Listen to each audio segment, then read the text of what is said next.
Welcome to the Planning and Zoning Commission study session for Monday, January 24th, 2022.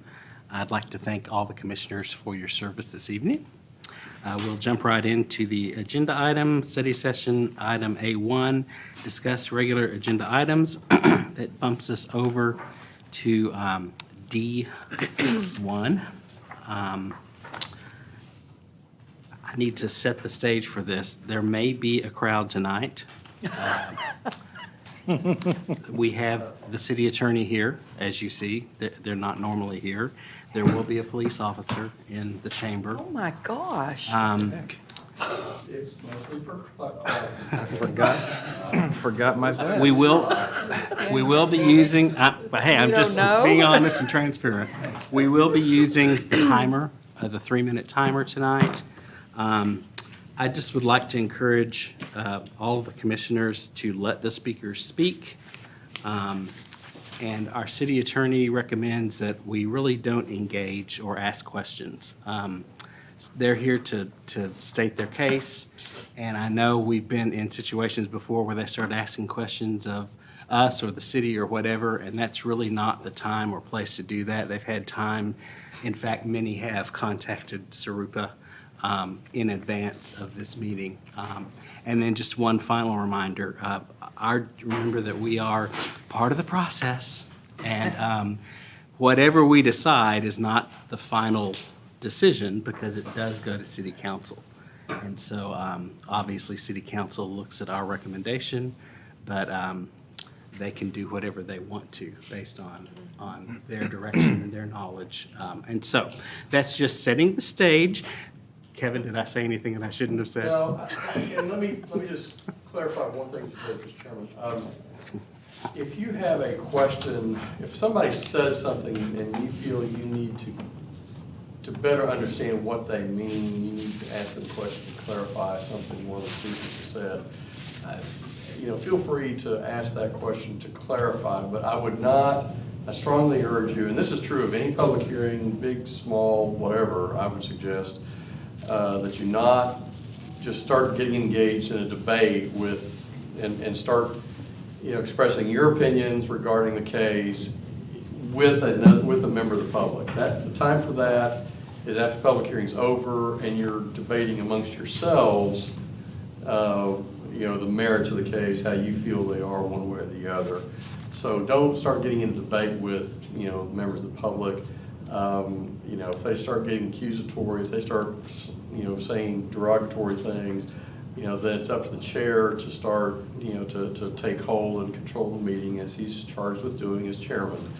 And that's in part why we have officers there, because if it gets to the point we really do have somebody rowdy enough to warrant being, removed from the meeting because they're disrupting the meeting, then the chairman can ask the police officer to have that person removed. That's an absolute last resort, obviously. Catcalling from the audience and those kind of things, something we probably shouldn't be allowed to tolerate either, because it disrupts your all's deliberation, it disrupts the other speakers, and frankly, anybody who's trying to get to a dinner tonight that they've told not to eat otherwise will be here until 10 o'clock. So can I at least ask exactly what's the controversy on which part? Well, and that's a good question. And Sarupa is the one who's been speaking with the folks. I think for purposes of the workshop, we've got posted to kind of go over kind of some clarification, a little more details on the case itself. So I'll turn it over to Sarupa and let her kind of talk about really what the gist of the changes are. Okay.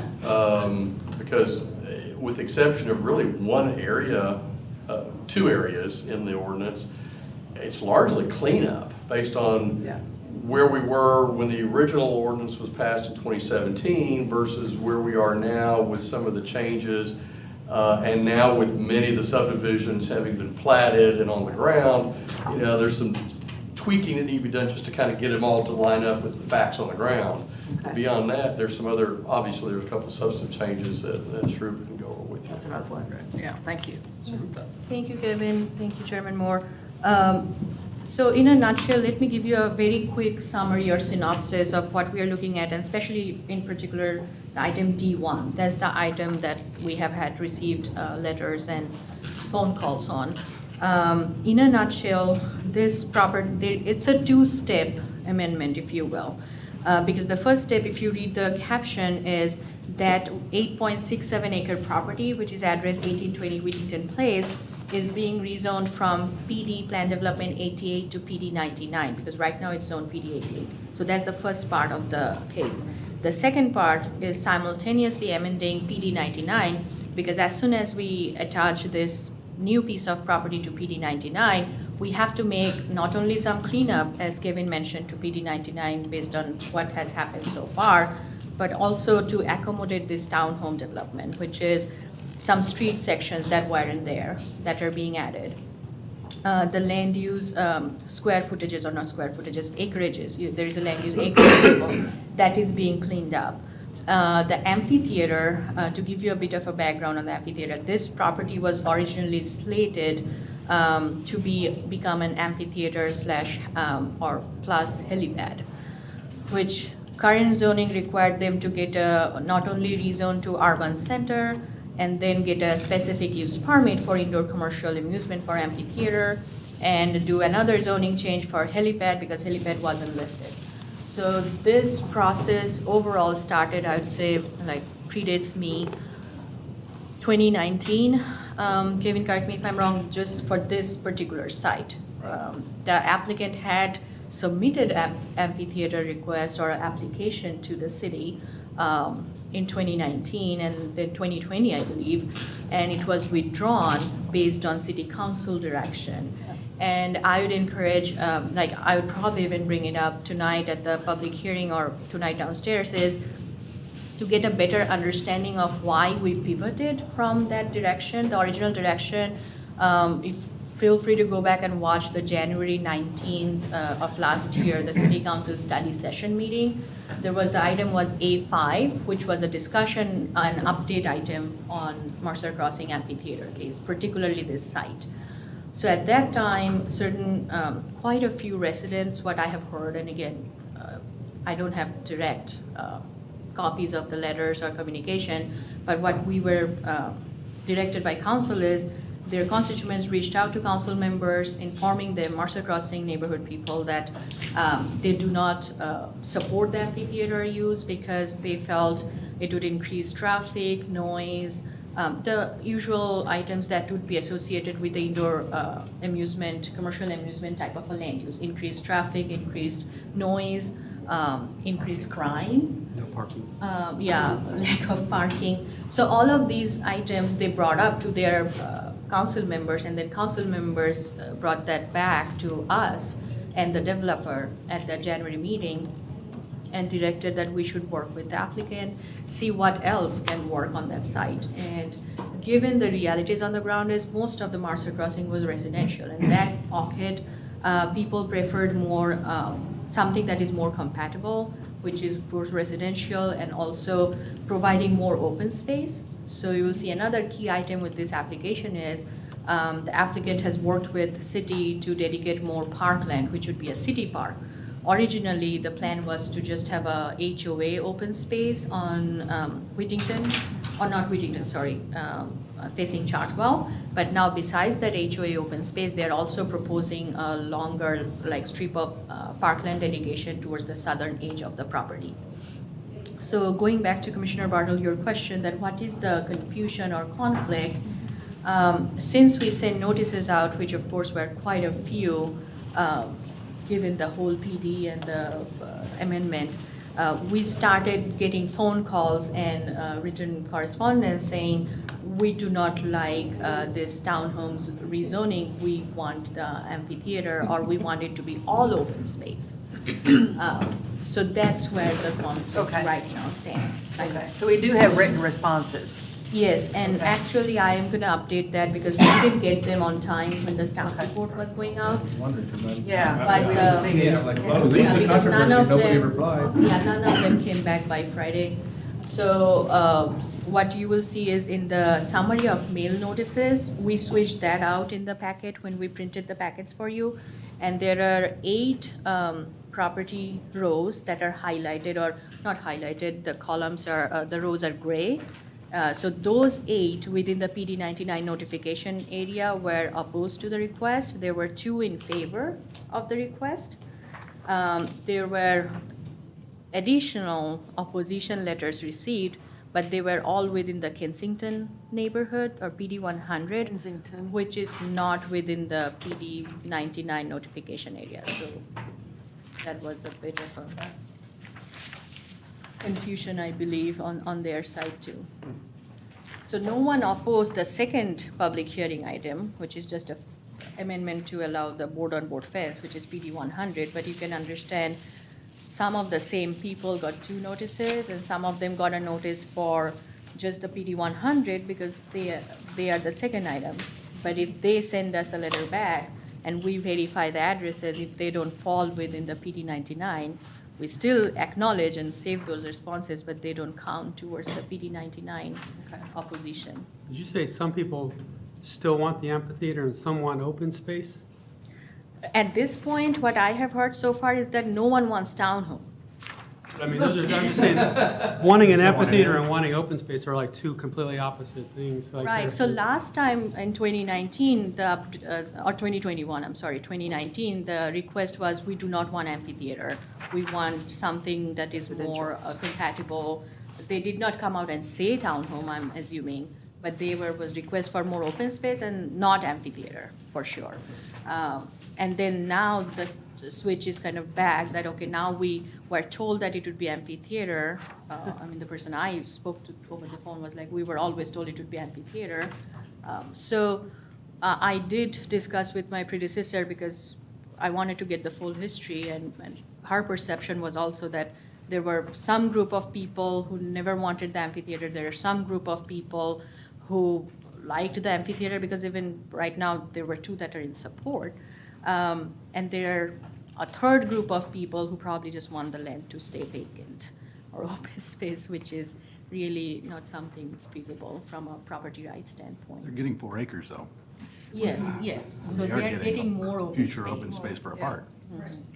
So, And it's gonna be a public park versus HOA. Right. community. City maintained.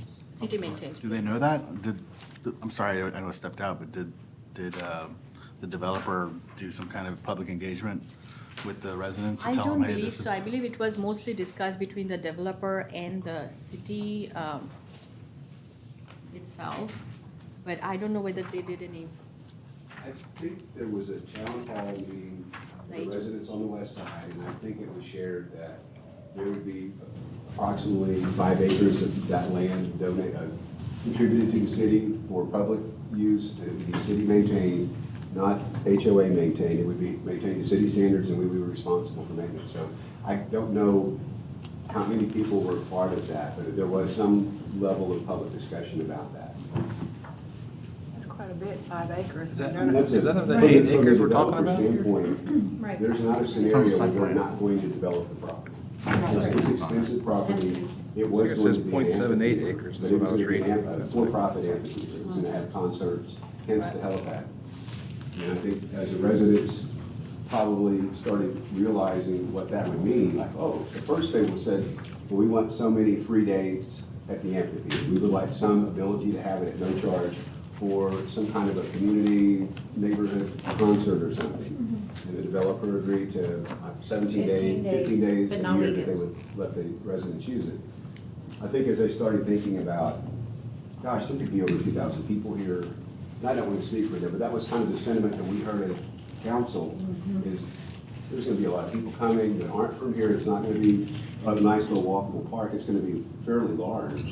And we don't want the traffic and the noise, and there's a helipad, and there's a beer can. 5 acres out of an 8 acre. And so there was a petition, verbal petition to council to consider a different use. So that's kind of the history. Did that all occur on or about the same time as the developer came back and asked for some relaxations of the commitment because of the economics? Or maybe that just, No. maybe it was just coincidence that that was around the same time. I think it was a coincidence. We did an amendment in August of 2020 Yeah. to allow the 15 days for the amphitheater, because everyone was still, hey, I want an amphitheater. And then the tide changed. It was literally last January that we had a city council meeting, and the city council all got emails saying, we don't want an amphitheater in our backyard now. This is not going to work, and you need to tell the developer, and they need to do something else. So then he, this entire time, has gone through the development review process to get all of this to fit. So now Fire and Public Works and everybody has seen this plan and said, it fits. So that was January 21, city council? January 21, Right. January 19, and the agreement was last amended in August of 2020. I think it's important in the staff report on background, this sentence. However, the neighboring homeowners and their HOA indicated that they will not support the amphitheater development due to the increased traffic, noise, crime, and parking issues that might arise from this land use. I've never met anyone who is the head of the HOA. They've never shown up, to my knowledge, to any of our meetings. And as you guys recall, when we approved the townhomes over where the Chase Bank building was, that homeowner president did show up and spoke to us. When the city paid for redoing the streets at the townhome project off of Webb Chapel, I don't remember the name of it. Oak Brook. That homeowner's person showed up. They actually met with council. And so I don't know, if the homeowner's president shows up tonight, that might be a good sign.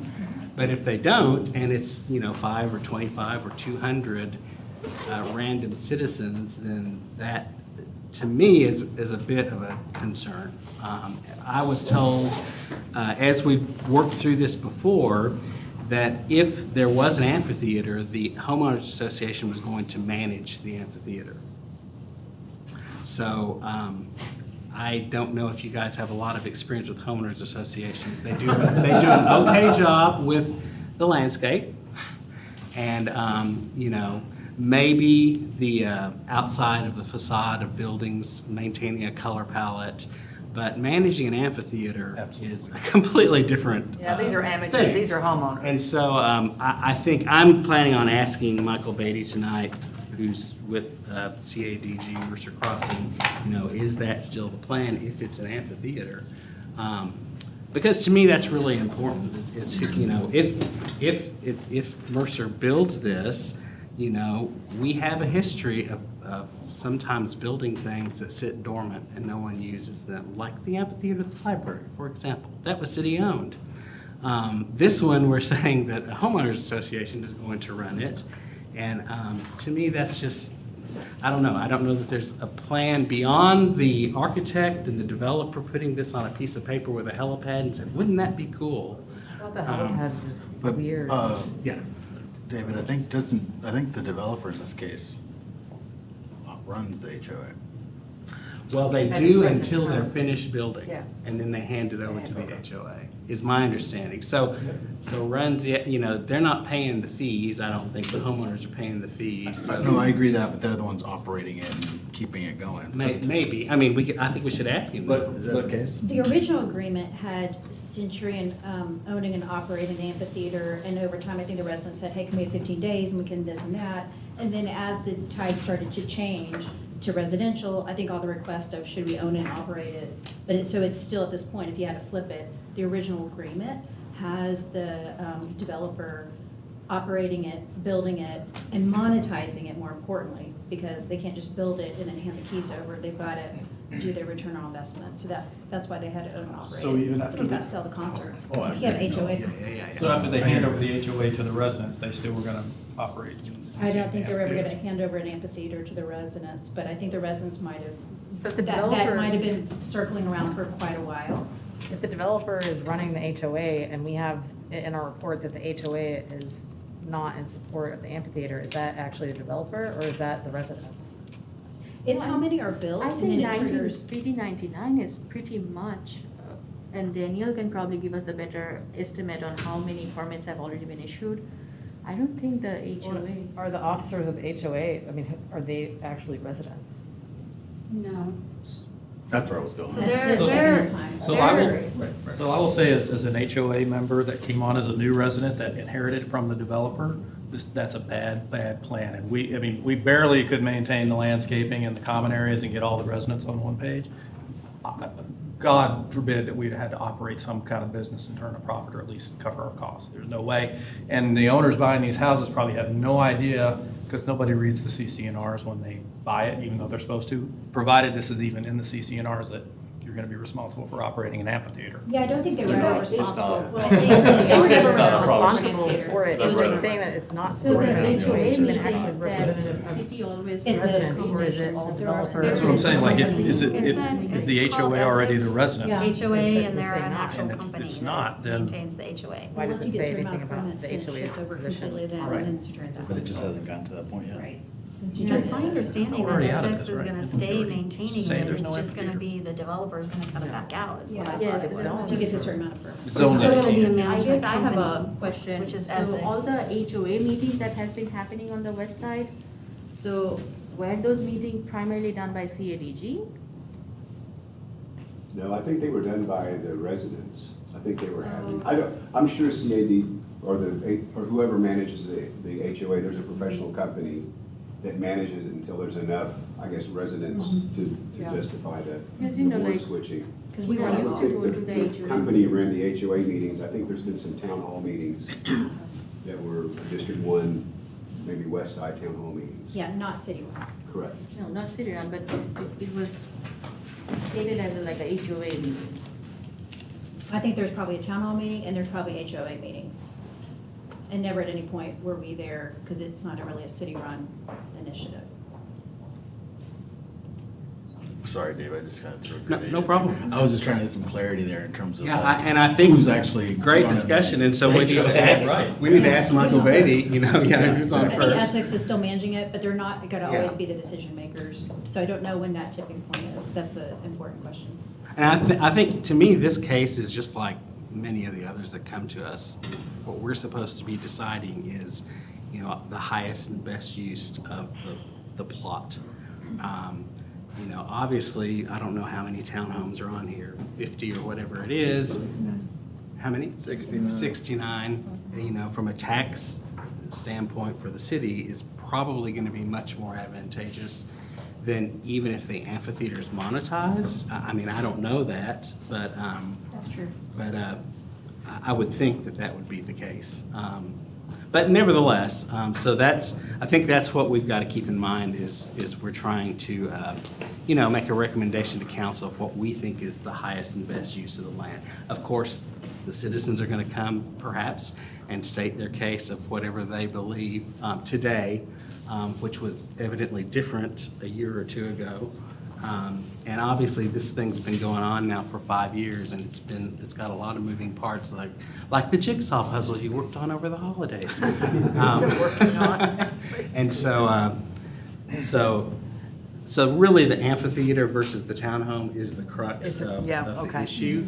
But there are some things outside of that I think it's important for Sarupa to tell us, the cleanup, the board-on-board fence and things like that. If you could just quickly recap that for us. Yeah, and I think that's why I know this packet is too paper heavy, and that was the reason we wanted to attach both the red line and the clean copy of the ordinance, because it's easier to go through the red line version and see kind of a quick overview of what was being changed. As Kevin pointed out, the cleanup means PD 99 has been amended at least 3 times, along with the developer's agreement. And the goal of this particular amendment is to consolidate all of that into one document. So that's number one. The second is updating the property survey, because not only are we adding this 8.67 acres, there was a boundary closing issue with the original appendix for the property description survey. So we are also trying to clean that up. Besides that, if I direct you to, say, for example, Article 1, where we have this land use table. So we are updating with this, what we mean by cleanup is we are updating the correct acreage now that everything has, or most of it has been built within PD 99. So what's the percentages of, say, the commerce component, commerce hotel senior living, was the component for, or was the percentage for multifamily, single-family, attached, detached, parks and open space, major street right-of-way. So that table is being updated. Then under use chart, of course, we are proposing to, or the applicant is proposing to remove the amphitheater reference because there are, it is my understanding that there are no future plans to build another amphitheater. So we are removing that reference from the use tables. That is under Article 3, Use and Building Envelope Standards. Then going down, not much is changing under architectural standards. Okay. Then Article 7, which is landscaping and park and open space. And that's one of the items I know Daniel is interested in. It started kind of with community services. There were certain homes, the requirement, let me first go back to the requirement. The requirement within PD 99, and it will also bleed into the next item on agenda, the PD 100 amendment. The requirement is for corner lots, the homeowners are required to do wrought iron or decorative iron fence on corner lots versus solid board on board wood fence. However, certain permits or certain homes were built with solid board on board wood fence on both within PD 99 and PD 100, and it was brought to our attention after the fact. So rather than enforcing the requirement and kind of requiring the homeowners to tear down the board on board wood fences, we were directed to amend the PD and provide that option. The solid wood fence on the side yard for a corner lot, because the way we define side yard on a corner lot is if your house is facing, it's a corner lot, so you have two sides, you have street. The main entrance to the dwelling unit is facing a street, that's your true front yard. And then the side where the main entrance is not there, that's considered to be kind of quote unquote the side yard. So with this amendment, the homeowners will be allowed to do solid board on board wood fence on that side yard on a corner lot. It provides greater privacy, security, and it's a preference that has been displayed by the homeowners in both communities. So we felt it's appropriate to make this amendment. And if at the end of the day, certain homeowners choose to still do decorative iron, they can still do that because we are giving both options with this amendment. So that's the change in Article 7. Can I ask a procedural question type of thing? So if people built the board on board and that was not required, how in the world did that get through? There was some third-party miscommunication with the builder's designer. When they got the permit, it was noted, but somehow it did not get translated to the Did they not get a contractor. permit from the city? Yeah, the permit was correct. So we allowed it? No, the permit was correct in terms of it was shown with a decorative iron, and Daniel, correct me if I'm misspeaking, but when the builder gave the drawings or the permits, they did not give the full package to the fence contractors, so they did not see the city's comment saying these are only decorative iron fences required. And so we just let those stand if they're built incorrectly and it's against the It rules? sounds like we have a rule and we just change We it. just say it's okay, you've already done it. You That's were- just my question, Right.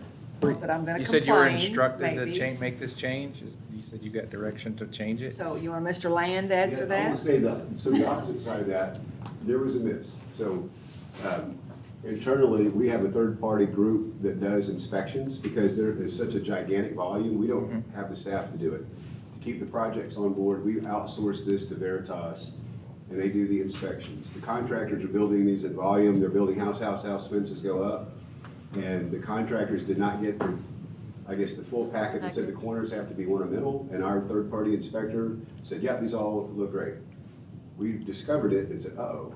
Well, then when you talk to the homeowners, I don't want the wrought iron fence. I want privacy. Please don't make me take my fence down. So now we've got this, here's the rub. Do we go and enforce something that the residents don't want that is allowed, or do we make it where it's allowed and then still have the option of both board on board or wrought iron? So we felt like this was probably the kindest path for the folks that are out there. There's not a horrible downside to allowing it. Nobody has complained. It's not like, oh my gosh, look at this board on board fence. It was kind of discovered, I think through an inspection. It's like, Actually, it was a builder that, through builders conversations and stuff, it was discovered. So mind you, there's over 900 houses over there.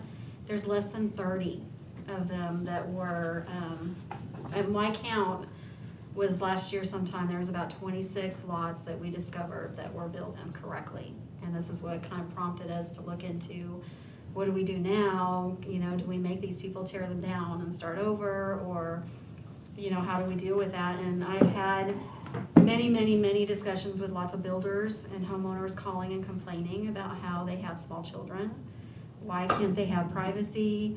They are uncomfortable. How can we cover our fences? And then you deal with people wanting to put screening on their wrought iron fences, and, or I've had people try to do fake plants and just different things of trying to figure out how can we get some privacy and some security for our children. So what about the people that did it? Can they change it? Yes. Sure. They'll be Okay. allowed to If change they it. have a wrought iron fence and they want to go board on board. Or they can do it, yeah, it has to be board on board. Correct. It could be either, one or the other. Yeah, And they so can I have switch known between. Farmers Branch to make a guy cut off 3 inches of a brand-new fence, which I thought was horrid. 3 inches? 3 inches of a board on a new fence.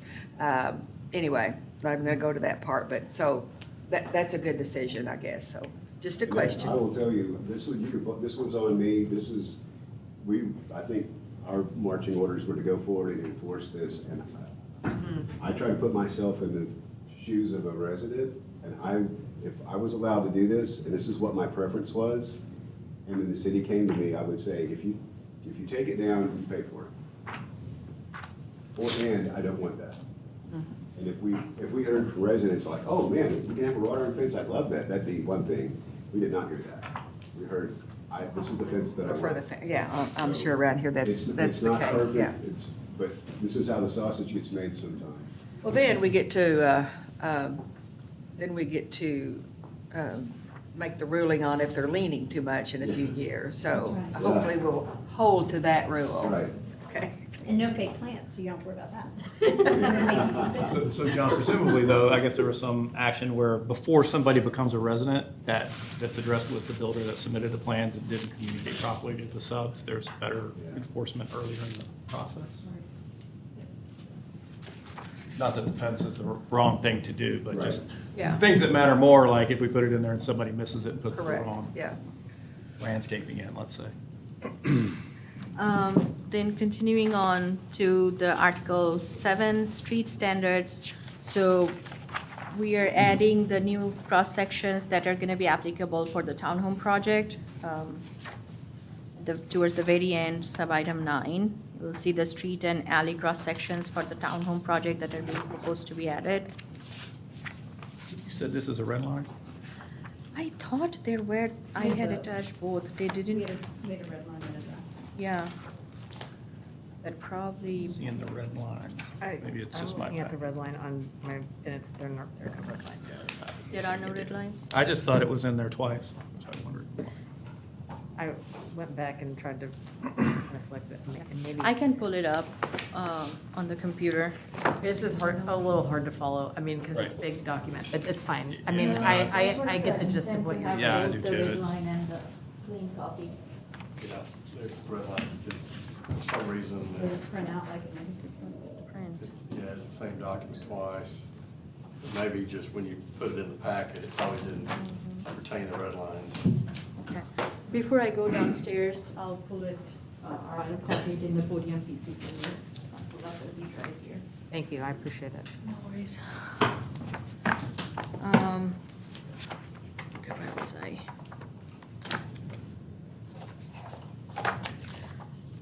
So after the street section, nothing has really changed under,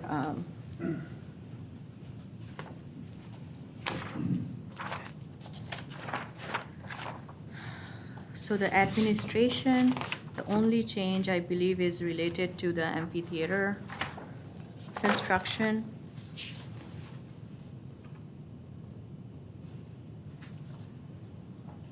The process isn't changing, so nothing changes on the exception process or SUP and the phasing is the other big change.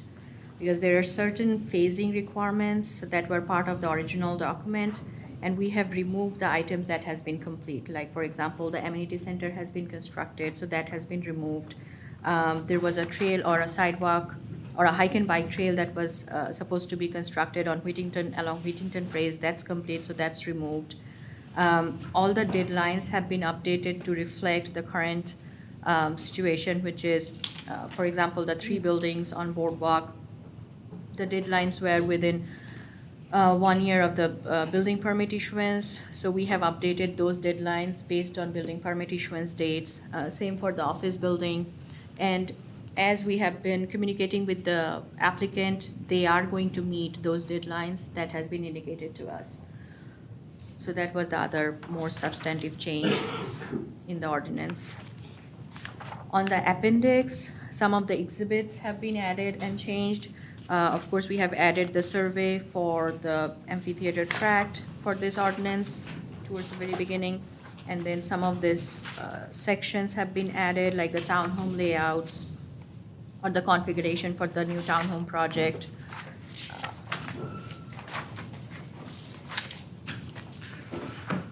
Towards the end. Of course, the new layout or the proposed layout for the townhomes have been added towards the end as well.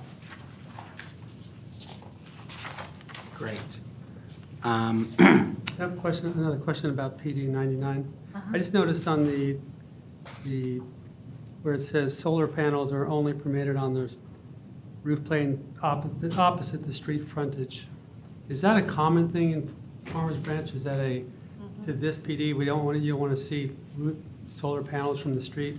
Is that I mean, I read that as a disincentive for solar power, because it's basically saying, I'm just saying it's in this PD. I'm just wondering, is this was this unique to this? Was it requested in this development, or is this something that's I'm trying to think all over Farmers Branch. I don't think we have many on the front. This is unique to this PD. It's unique to this We do not PD? require that anywhere else. Okay.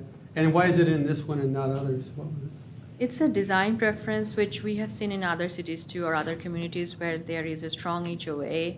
The preference is that it should not be visible from the street. Like if you're standing on the street, the slope of your roof. You're saying a bit of it, that's a very indirect, I mean, you're saying the HOAs can regulate this. Sometimes it's controlled by HOA. So that's still within the HOA's purview. I'm just wondering why the city is It was probably preempting something it as- the developer proposed, because originally all these PD standards were drafted and developed by the applicant or the original master developer.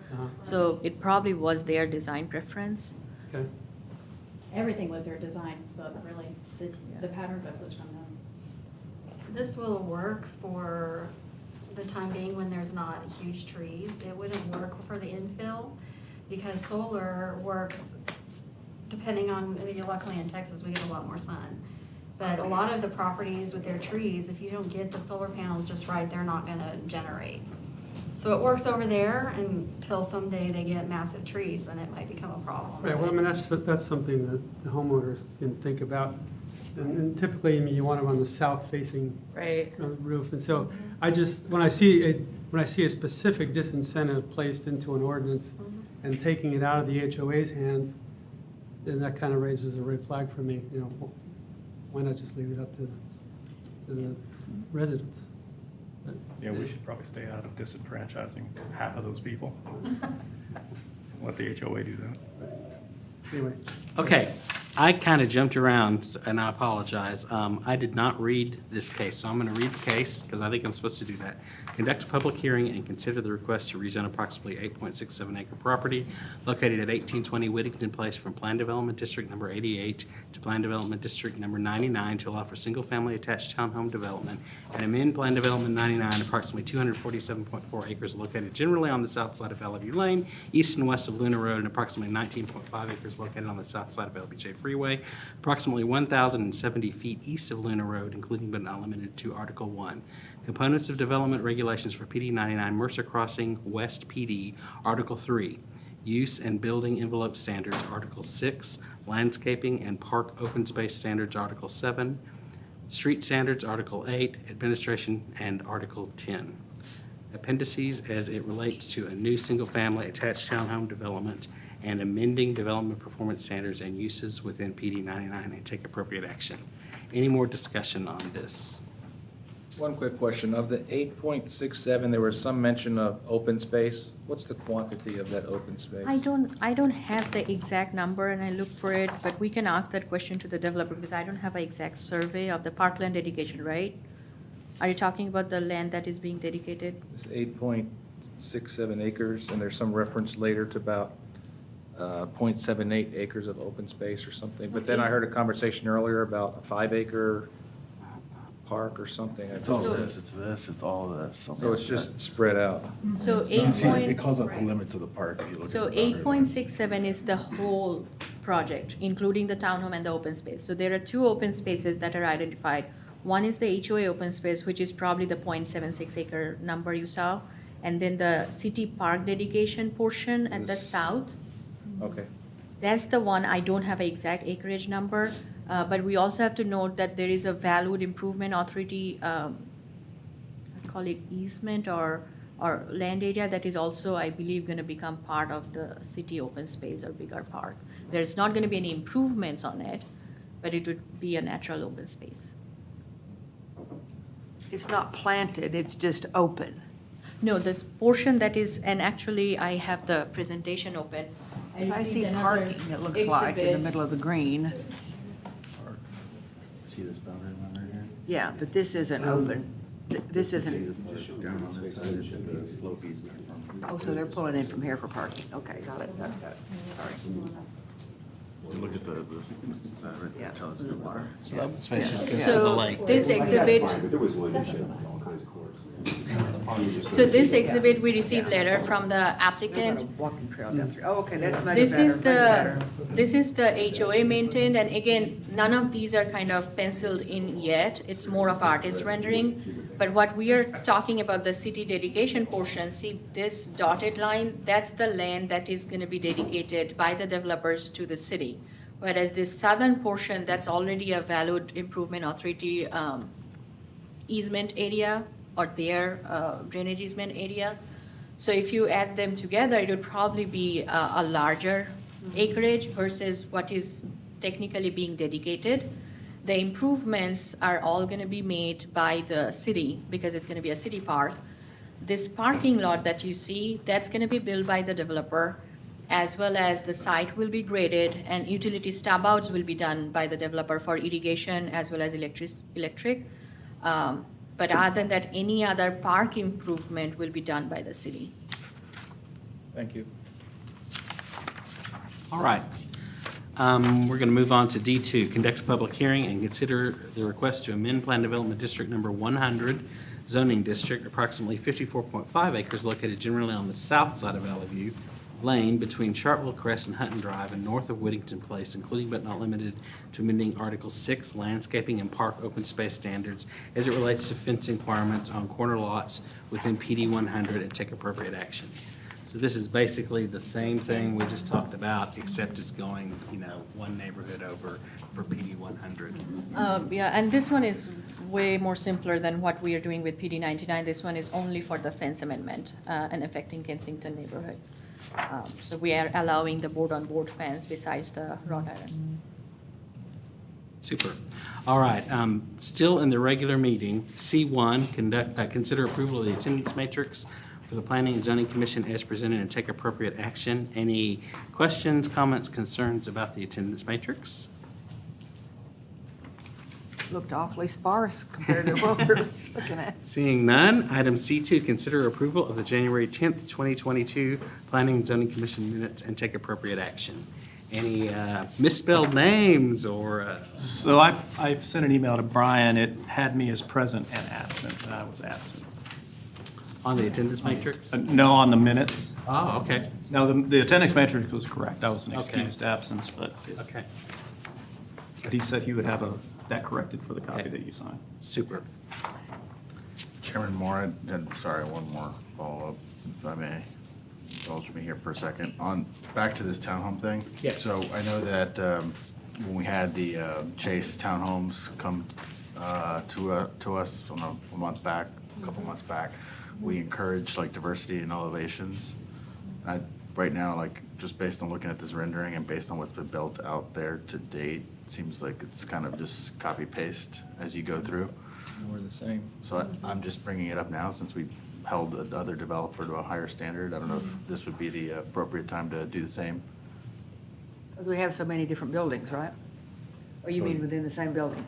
No, within the same 60 Yeah, same thing, okay. lots. Chairman Moore, if I may, kind of reopening that and kind of going back to the townhomes too. As I was going through this, thinking about what our study session on Saturday, about determining the highest and best use and our limited ability to use the vacant land going forward.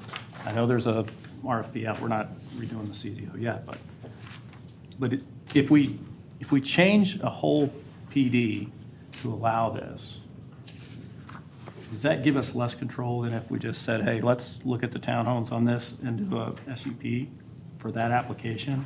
And then it allows us to maybe concentrate and boil down on like issues like what Gio just brought up with diversity of the design. I'm sure there's gonna be some landscape questions. I think as the mayor said, like, let's kind of hold everybody to a higher standard. So if we want more, to the extent that we legally can ask for it, specifically project by project, we should. So, Or can Just we? to I don't know. clarify- Instead of saying it's all gonna go in another PD, and so that's gonna be subject to that, and then they're by right can do whatever, and maybe we lose our control then. actually, just to clarify, that's a valid concern, but we are only changing the zoning for this PD to PD 99 because single-family attached is allowed use. However, that PD 99 also has architectural standards that they will have to follow. So they also have a very similar, the history with the West Side was, West Side originally, all of it was zoned PD 88. And PD 88 had the whole design standards and the pattern book, the Marcel Crossing pattern, and it had a lot more commercial land use. Then slowly it started being carved out of PD 88. First PD 88, a portion of it was carved out and became PD 99. So the father ordinance was kind of PD 88, and then the child ordinance became PD 99. And then from PD 99, we got Kensington PD, PD 100, that's the last one. So technically, your design stipulations for all those PDs are pretty much same. And with this amendment, we are not changing any of the building envelope standards, any of the architectural standards. This is only to allow the conceptual site plan and the layout. The architectural renderings that you saw, they are required to come back at a site plan as well. So at that time, we will be able to see much more detail with building articulation and architectural standards versus that zoning case that we saw, the 12877 Josie. That one was a newly minted PD. So there we had to put those standards in that PD itself. Whereas this townhome project is gonna have to adhere to the architectural standards of PD 99, which kind of came from PD 88. What if we wanted to make more restrictive than PD 99 though? Again, we have limited land use, and if we want to kind of drive improvements to what we have, we always have to go to a PD. Okay, so that's a much bigger question, I would say, than this It is. particular I project. recognize that, but. yeah. Yes, and I appreciate you thinking from a long-term standpoint. For the project at hand, the PD that we have with us, with the pattern book and the design standards, it is restrictive. And what we are discussing tonight only affects this property. So for us to require more stringent architectural standards and to amend the whole PD to enforce that standards, PD 99 is almost 80% built out at this point. So. Well, yeah, we can't go backwards, I understand. Right. Yeah. So for this to have even more stringent architectural standards, that wouldn't be the recommendation that I would give, because these were all drafted as form-based codes and very design-heavy codes. And that's maybe another thing, is big picture is, yeah, okay. May I interject real quick? Do y'all know Seaside, Florida? All looks the same, it's really pretty, it works together because there's a code for it. That's kind of the mindset of the West Side. whether it's townhome or single family or whatnot. But the central area, like the Chase Bank townhomes that we brought forward on Josie, and ones we'll bring forward on Goffing Green, and we have a lot of different ones, there's gonna be some on Spring Valley. I feel like all day long, that's the right, because those are infill redevelopment. Right.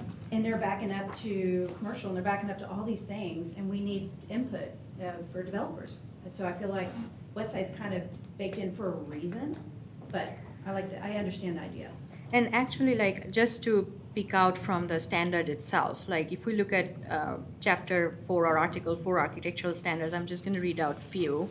Building facade. The following facade treatment shall be required. All building sites shall be consistent with respect to style, colors, and details, only to the extent they establish continuity with street frontage. All building sites shall be architecturally finished, emphasize on all sides, with articulation, detailing, features, unless exceptions are approved as part of detailed site plan. No building facade shall be longer than 430 feet without an unconnected physical separation, or at least 15 feet between buildings. The horizontal dimension of a wall opening shall not exceed the vertical dimension. Wall opening shall not span vertically more than 1 story. Multifamily building facades, that does not apply to townhome. So when we read through these architectural standards or the facade standards, these are very detailed. At the conceptual zoning stage, we do not review the building elevation to that level, but we will be reviewing their building elevations when they come in for a site plan. And they will have to get special exceptions approved if they do not follow this design scheme. Now, I guess my question to you would be, do you feel these standards are not up to where we want to be? No, it was maybe a level above that, and maybe I misunderstood kind of the takeaway from the strategy meeting, but if we have limited land development, maybe we get away from like, hey, there's a big broad standard, even if it is on the whole west side, it's like every project gets scrutinized like that because we have limited land to build out and make sure it is the ultimate highest and best use. Again, that's probably a larger discussion than we're going to solve in this meeting, but it just got me thinking about it. Yeah, but because of this conversation, I do have a question. So as this is presented here for these townhomes, you said they're going to have to come back with something else, another site plan. So even if I say, I think it's an absolutely horrible, terrible, ugly idea to plant a red oak every 22 feet on the whole back end of that, right up against a house, or right up against an apartment, and it'll be into the apartment, or it'll be out in the street, they'll have to cut it. I mean, it's a horrible, horrible, horrible idea. And we've discussed this before. I mean, I can complain now. Are you talking about along Absolutely. Wheatington? 34 red oaks that get 45 to 50 feet wide each one. Each one would cover 2 of those condos. It's a horrible idea. Now, they can spread them out if they want to, but not 22 feet apart. And there's one in front of every single house. Even when we did our planning for Farmers Branch, there was a huge outcry of why in the world would you require 2 big trees in front of a house? So I'm going to say no to the landscaping plan here tonight, if they have to come back with another one, but I don't want them to come back and say, well, you didn't say anything then, so we've already got them in. No, this is again what I sometimes try to explain to the applicant also, and we have been, and thank you so much for bringing those comments up, because since you have brought those issues, I have brought it with every applicant I have gone through with a zoning submittal so far, even the ones that you haven't seen yet, that we need to make sure that these trees are spaced out, because our minimum spacing is like 25 feet for shade trees. And you can go more, but you should not go less than that. Okay, yeah, you can go way more. And in many cases, the responses we get is they have hired their landscape architects, and sometimes I'm just told they know better. Okay, they don't. Believe me, they So don't. maybe, you They know, don't. But in all honesty, when this comes back at a detailed site plan level, that's when we will enforce this, Okay. because these don't have are to tonight. just Okay. artist rendering at this point. Okay. And I like to say sometimes with these landscape plans, they just go crazy with their circle masters and they put as much green because they like the plan to look pretty. Okay, what are you enforcing it against? Like, what is the standard that you would be enforcing this to? Like, how would you determine if this was You don't put a tree that's 45 feet. No, I mean, but you- I know it makes common sense, Oh, but is there okay. a standard, like where would what like in? Well, we're allowing it. This is allowed. A red oak is allowed and all of that. So, I mean, I don't know what we have to oversee it because their landscape architect says it's a tree, doesn't have disease, long-lived, grows in any kind of ground, yada, yada, yada. All those things we like. It's just the wrong size and it's just not a good selection. Is there a reference that needs to be updated because it's not? We're working on Is it. that what's, that's, Yeah. okay. Yes, so. We need a smaller tree. So two answers is the landscaping requirements they have to meet are PD 99 requirements. So there are landscaping requirements. What I was referring to, Commissioner Bartle, is about the street trees that they are required to do with 25 feet center. And yes, when this PD was drafted, there were a lot of tree requirements, and later, after they started putting the homes on ground, we were informed that there were too many trees that were required by code. And since then, we have started to scale back. But you're absolutely right, the landscaping ordinance is where we would update most of our tree requirements, but unfortunately, the PDs are baked in. But we'll have a chance, you're saying, okay. Okay, we're running out of time. We have 4 minutes. So I'm going to A2, study session A2, discussion regarding the January 22nd, 2022 Joint City Council and Planning and Zoning Commission meeting. Actually, Chairman Moore, I'd like to request that we discuss that at the next meeting Okay. probably, because I don't think we'll have time to have a healthy discussion. Super. However, there is one item that I do want everyone's feedback on, just a confirmation more or less, because that date is coming up, and for a logistics standpoint, I need the 2 bus tours that are one on February 3rd, one on February 17th. I have written down all the 9 commissioners, including the 2 alternates, attending the bus tour, and I have sent those on your calendar. I think and my memory is not super perfect on this, I think, Gio, one of the dates you had accepted tentative, so I want to make sure that I have a correct list. That's correct. So February 17th. Yes, I'm supposed to be back in town by then, but I gotta iron out my travel plans. Okay. Don't miss Fort Worth when we go to the south side. That's on the 3rd. Okay, Yeah, good. so he's going to the Fort Worth All one, right. he's missing the Richardson. So for the rest of the commissioners, do I hear a yes for both February 3rd and 17th? Yes, both of us. Perfect. Yes. Perfect, that's all I needed. Super. A3, discuss agenda items for future planning and zoning commission consideration. Anyone have anything that we need to add? Don't stick All to right, 2 minutes. super. It is 6:58 PM and I am adjourning this study session.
2022. It is 7:04 p.m. and I will call the meeting to order. I'd like to thank all the commissioners for your time and service this evening. And I'd also like to recognize Councilman Terry Lynn, who's in the audience. If you don't know him, he's right here on the second row. All right. If you are here to speak on the townhome topic, there is a speaker form in the back. You need to fill it out and bring it here to the Vice Chair, Gio Zavala, and he is collecting those. I will start with item B, citizen comments. This agenda item provides an opportunity for citizens to address the Planning and Zoning Commission on any matter that is not posted on the agenda.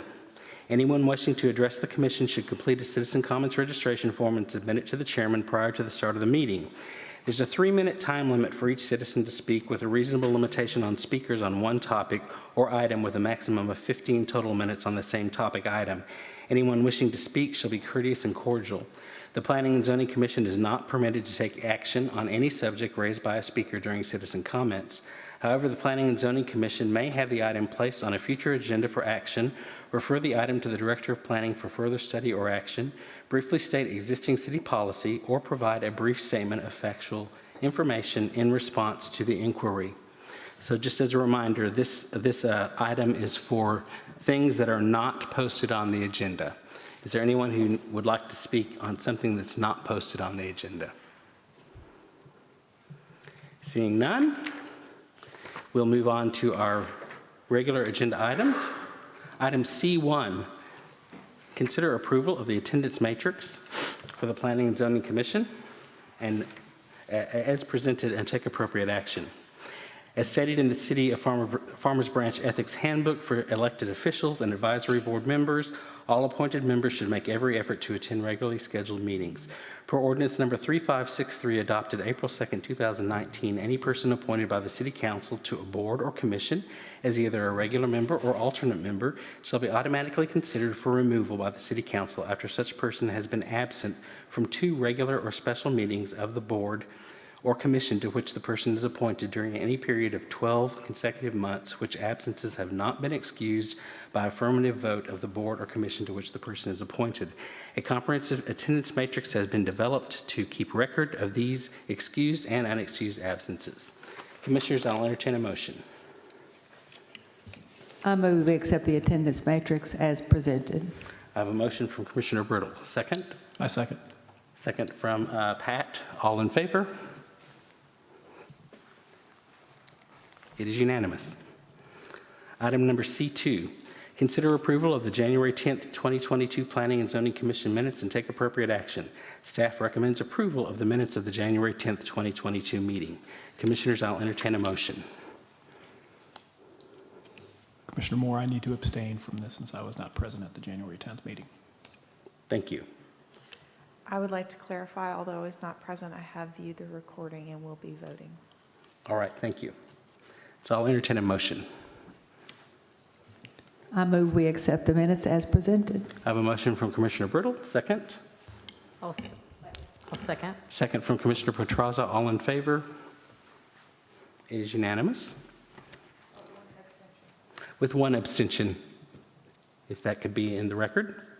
Pat Byrne excused himself because he was not present. Now on to public hearings. Item D1, conduct a public hearing and consider the request to rezone approximately 8.67 acre property located at 1820 Whittington Place from Plan Development District Number 88, PD 88, to Plan Development District Number 99, PD 99, to allow for single-family attached townhome development and amend Plan Development Number 99, PD 99, approximately 247.4 acres located generally on the south side of Valley View Lane, east and west of Luna Road, and approximately 19.5 acres located on the south side of LBJ Freeway, approximately 1,070 feet east of Luna Road, including but not limited to Article 1, Components of Development Regulations for PD 99 Mercer Crossing West PD, Article 3, Use and Building Envelope Standards, Article 4, Landscaping and Park Open Space Standards, Article 7, Street Standards, Article 8, Administration, and Article 10. Appendices as it relates to a new single-family attached townhome development and amending development performance standards and uses within PD 99 and take appropriate action. Sarupa. Thank you, Chairman Moore. Shrupa Sen, Deputy Planning Director, City of Farmers Branch. Before I begin the presentation, I'd like to apologize. You all were absolutely correct. We figured out that the red line document, because it was in Word, when we uploaded it in the agenda software, it did not carry over the red line. So I have the red line document in PDF now, and during the presentation, I'll kind of walk through the changes one more time. And we will update the packet, that way it is retained on the website for future purposes. So the property in front of you for the rezoning, it's a two-step zoning amendment, as we were discussing during the study session portion of the meeting. So the first aerial map on your screen, this bigger one, shows all of PD 99 or Planned Development District 99 shaded in green. There is the larger section north of LBJ Freeway and the smaller section south of LBJ Freeway, both zone PD 99. And then this property that is kind of circled, the area circled in red and highlighted here, is the property address 1820 Whittington Place, located at the southeast corner of Whittington and Chartwell Crest Drive. So the zoning amendment tonight involves both the smaller piece of property as well as the overall PD 99. So briefly, the subject property, technically there are two, the 8.67 acres property or the smaller tract that was shown on the aerial map is currently zoned PD 88. It's vacant, and we are proposing that to be rezoned to PD 99 or Planned Development District 99. Planned Development District 99 itself is total about 247 acres of land and mostly residential with some commercial development within that PD exist. The request in front of you from the applicant is to build a 69-unit single-family attached or townhome development on that 8.67 acre property. There are going to be total 13 two-story buildings.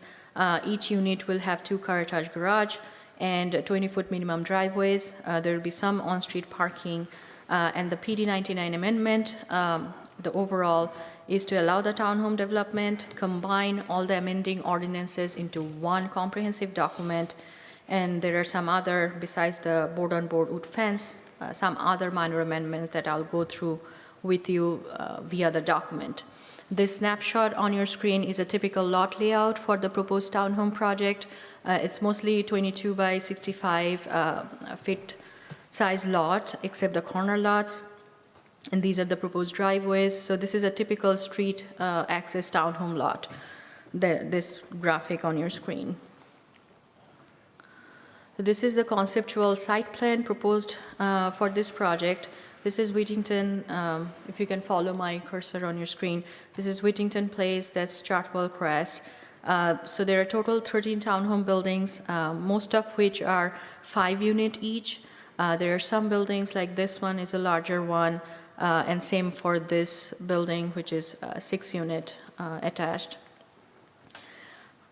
The interior roadway or access network mainly accessed from or will be accessed from Chartwell Crest. These units face Whittington Place with their rear entry garages accessed from Road A. This is going to be a public roadway.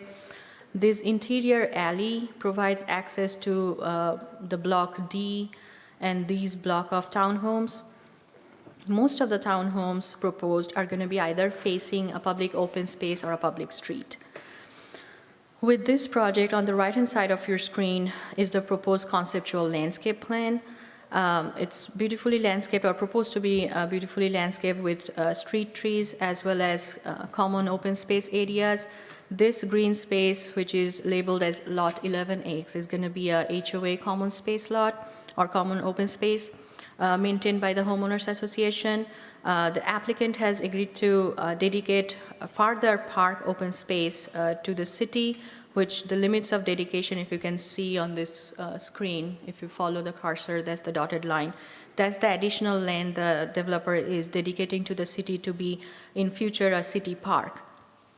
I have another graphic for you that shows a bit more detail. However, none of these are finalized or nailed down until we go through the detailed site plan process. It shows an artist rendering of what the potential is for this area. You can have a beautifully landscaped with sidewalk going through the city park portion on the south.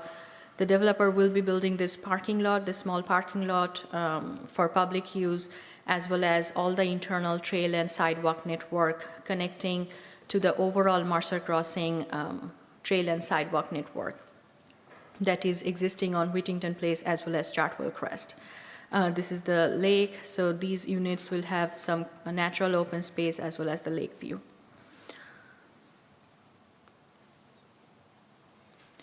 Before going into some of the timeline discussion, as I mentioned, let me go through the PD ordinance itself with the red line. That way it's easier to follow along when we talk about what overall big picture changes are being proposed. Besides the property survey, of course, being added, the substantive changes, for example, we are updating the actual acreage on ground on this land use and development district table. You can see the changes in where the number of single-family lots have increased and where the acreages have changed for single-family, multifamily, as well as the hotel senior living component. The park and open space, they have actually increased that acreage with the new proposal. These are their right-of-way acreage, as well as the two sub-district. A little bit of background on the PD itself. It was designed as a form-based code, so they have different sub-districts within the PD regulating plan. So urban commerce, urban residential, where different type of land uses are allowed. So that's what this land use table is updating.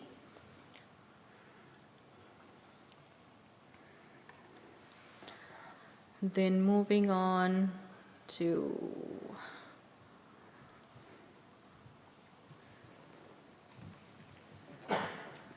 this section was added and recommended by our legal as well. Given the new legislature, certain building material standards cannot be enforced. That's why we had to add this provision under the building articulation and building design standards section. Sure, let me make one additional comment about that section, though.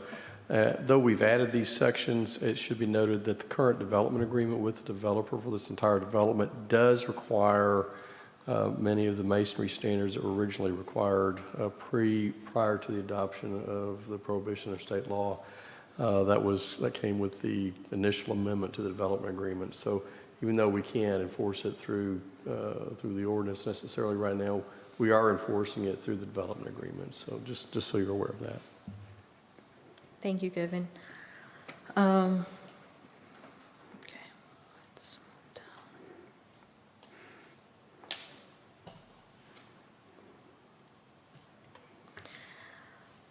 So that is under the landscaping, park and open space section. Of course, we are identifying the dedicated city park acreage and updating the total acreage count.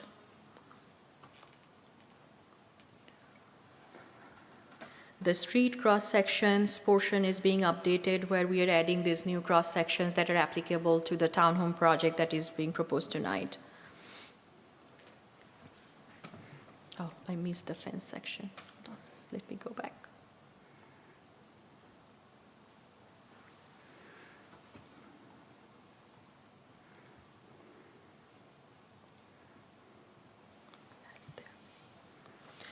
This is the fence and wall restriction for corner lots in residential, where it used to say that only ornamental iron fences not exceeding 5 feet in height can be installed within the front yard, not serving as the main entry point to the dwelling. What we are proposing is the homeowners can also have board-on-board wood fencing not exceeding 8 feet in height on the side yard.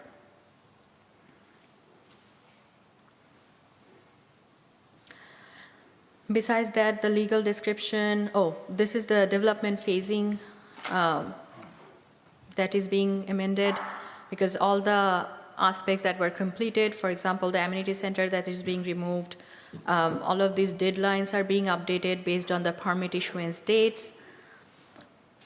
Same for this section. And as indicated by the applicant or the developer, they are going to meet these deadlines as expected and stipulated in the phasing plan. We are removing the amphitheater reference as there are no plans to build an amphitheater in future within this plan development. Other than that, all the other changes are mostly in the appendix, kind of attaching the relevant graphics and the layouts for the new project. So I'm not going to go through each of them. For example, adding the layouts of the conceptual site plan for the townhome project. Now going back to the application at hand, we believe it is important to talk about some of the timeline and the changes in direction on this property and what initiated this zoning amendment and the overall zoning change for the subject tract. So initially, or right now, the property is zoned PD88 and within the PD88 Urban Reserve District. PD88 requires rezoning the urban reserve to urban center, which allows the commercial land uses.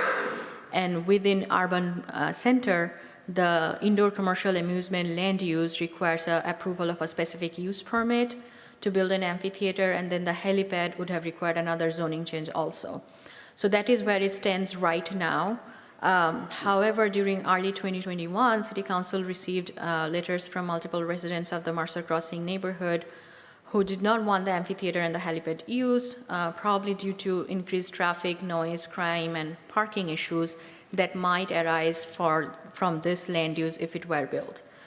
So at the January 19, 2021 study session meeting, City Council directed staff to work with the developer and the applicant and process a zoning amendment application to allow single-family attached townhome development with possible allowance for a city park.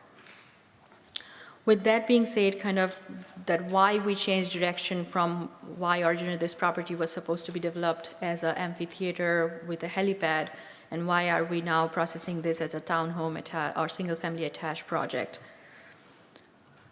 These are some of the, this is the conceptual building elevation provided by the applicant. As we mentioned, this project will still come back to Planning and Zoning Commission and City Council for review and approval when they come back for a detailed site plan. It is required because it's a PD zoning.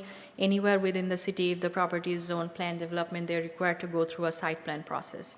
So when they come back through the site plan process, we will be really finalizing all the details, not only with the layout, landscaping, but also with the architectural standards to making sure that they are compliant with the PD 99 stipulations.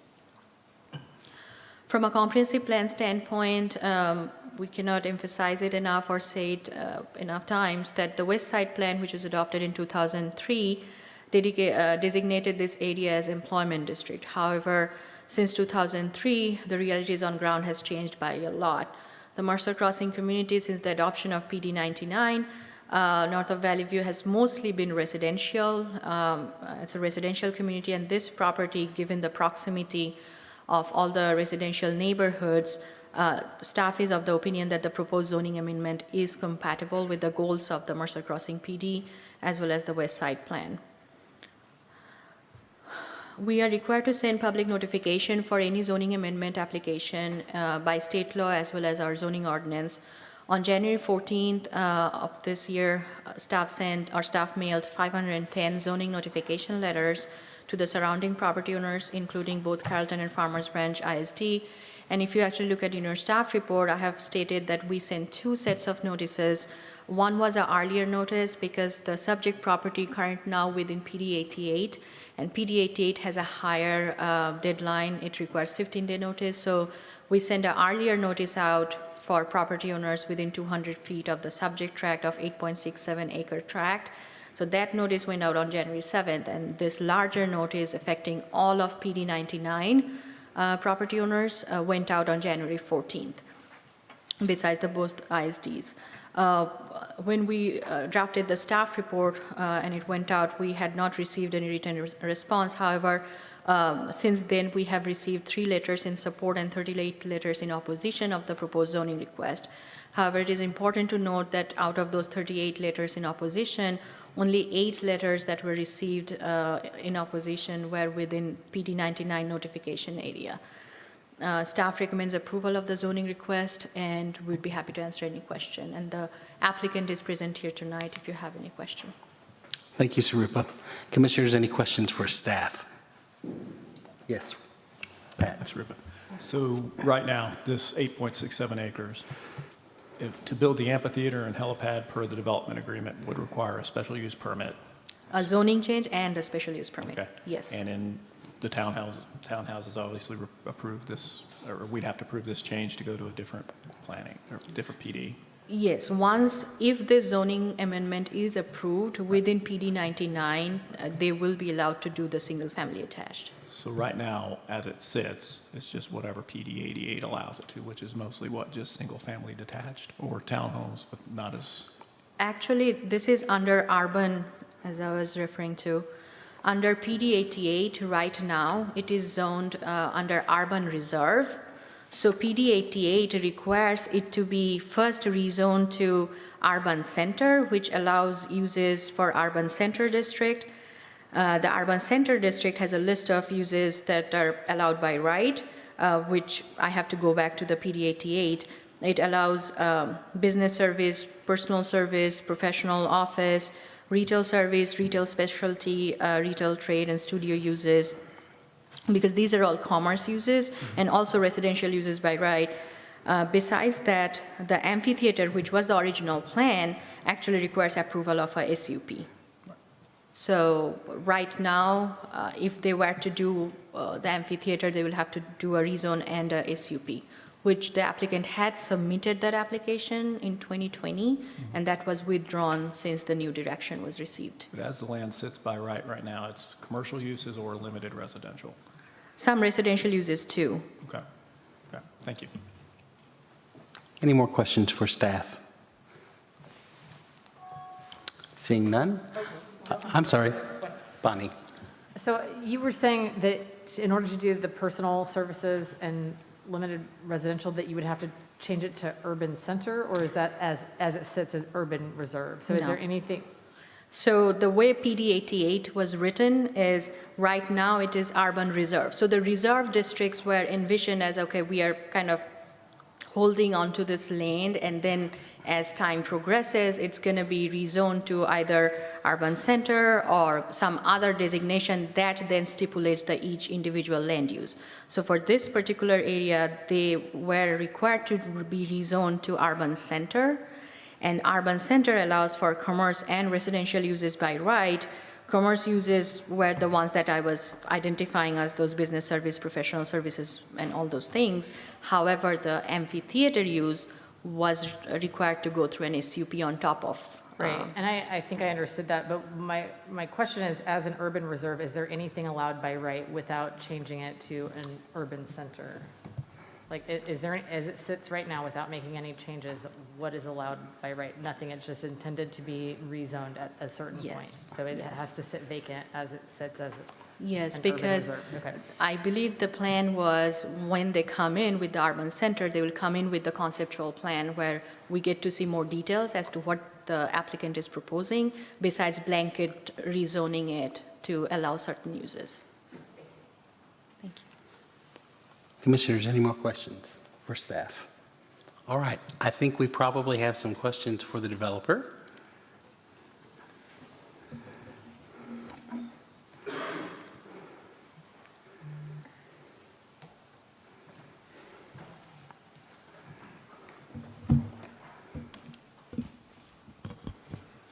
All right, good evening. Michael Beatty, 1800 Valley View Lane, Farmers Branch. Oh, man, I don't even know where to begin with this. Let's see, 2015, I stood here, and we talked about doing amphitheaters, and it was 3 rounds of zoning to get PD 99 in place. The decision at that time was to not zone this particular tract because PD 88 had the ability to do the amphitheater, and that's what we wanted to do, so that's why it was originally not included under the PD 99 rezoning that I think was eventually approved in 2017, but we started in 2015. Performance along our development agreement and the original plan We submitted in 2020 the SUP and the zoning change to move forward with the construction of the 3,000-seat outdoor amphitheater under those original plans, in addition to a 40,000 square foot office building, all on the 8.67 acres. Worked through staff, had all the detailed site plan work done. When it came to the public notice and the public hearings, we discovered that the residents of Mercer Crossing were not in favor of having 3,000 people at a concert on a Friday night, leaving at midnight. Hopefully 12 times a year was our target business plan for that amphitheater. We met with council people, we met with residents. I was on several different calls with the entire HOA. It was an open call. And the direction that we ended up receiving was come up with a less intense use for the property that better blended in with the community, did not create a traffic or parking issue, even though our SUP would have required the number of parking spaces for our 3,000 seats. And we had that set up with our office buildings across the street because it's an after-hours use. The potential for parking on the streets, we could not monitor that, and there was a definite possibility because it's easier to walk in the back of the amphitheater the way we were designing it from Chartwell than it would be to park all the way over on Valley View and walk across 2 office parking lots. So that would have been an additional problem. But again, the direction that we received through all of the different inputs was come up with a better use, and also create additional open space opportunities for the neighborhood without creating an additional impact on the POA or the HOA itself. And that's when we started the discussions to take the rest of the land associated with this rezoning and make it a city park. And we've moved very far down that path. We've presented a concept plan to the city and handed it over to the Parks Department, and I believe they are working on taking that plan, adding additional details, and it will become a part of a future parks budget that you see through City Council. But again, that open space that's on the property, including 11X, that lot, will all be, our plan is to donate it to the city, and it becomes a city park, open to everybody, and great open space, great development opportunity for, active and passive uses in that area, but it's not an additional cost burden to the POA. Another advantage of where we ended up on our site plan is that we would have 69 new homeowners paying into the POA, further diluting that cost across the burden of everybody else that lives in the neighborhood. And it is a good burden. I mean, we have 2.5 miles of trails that the HOA maintains. They are open to the public, but it's some of the most extensive trail networks that I've ever been involved with. We have several, creeks that you follow along with the waterways. We've done part of the park around the big lake, the 50-acre lake in the middle where this site sits. And part of our proposal to the city for the city park development is to work with Mrs. Billingsley and then Mototronics to come up with a complete trail loop connection around that 50-acre lake. And I know that that's been presented, and the city parks department is working through that as well. So our intent with following the direction we were given was to come up with a use that matches everything else that we're doing in Mercer Crossing. The homes that you see proposed are identical to the homes that are being built today in Whittington Place across the street. I'm sorry, Kensington, across the street, across Whittington Street, excuse me. And it'll be the same home builder. And I just called today to double check before this meeting. All of those have already been sold, and they sold between $430 and $488. So we're expecting these to come in at over $500,000, which adds a significant AV to the property, well above anything that we would have done with 40,000 square feet of office. And quick reference to the office space, another item in our development agreement was to build a 100,000 square foot office building, which the shell is finished, and we are working on first floor finish outs. In 2 years of actively trying to lease that building, I have 18% leased out of the 100,000 square feet. So office is just not here. There's also additional vacancies along 635. We feel that the use that we came up with together as a group, council, the POA, everybody that was having input at that time, is a higher and better use than the 3,000-seat amphitheater. And we've also been fortunate enough over the last 6 months to work out a partnership with Richard Rawlings and Gas Monkey, to where if there is, an incredible desire to have an outdoor music opportunity within Mercer Crossing walking distance, it's actually tied to the same hike and bike trails system. We will have that on the south side of 635. We will have it to where nobody will park in your driveway to come to the concert that night, and hopefully traffic will just go in and out on Luna and 635 and never come through the neighborhood. So our intention all along was to honor the original agreement, which was the amphitheater, when we presented it through the city processes and then made it to the public hearings, we heard loud and clear that that was no longer welcome, or what just the residents that were in Mercer Crossing today did not want that use. And we developed a plan that you see tonight, and hopefully it will be well received. Thank you, Michael. Thank you. Can you tell us how many developments has Mercer Cross or CADG done before? Just a round number, all over the. Oh my gosh, over 100 now. And have you ever done an amphitheater before? We have 2 other amphitheaters planned at the same time. We were working on this one. One was in Flower Mound, the Riverwalk development. The other is Westlake Entrada. And because of COVID and traffic concerns and everything that we've experienced here, those are being redesigned.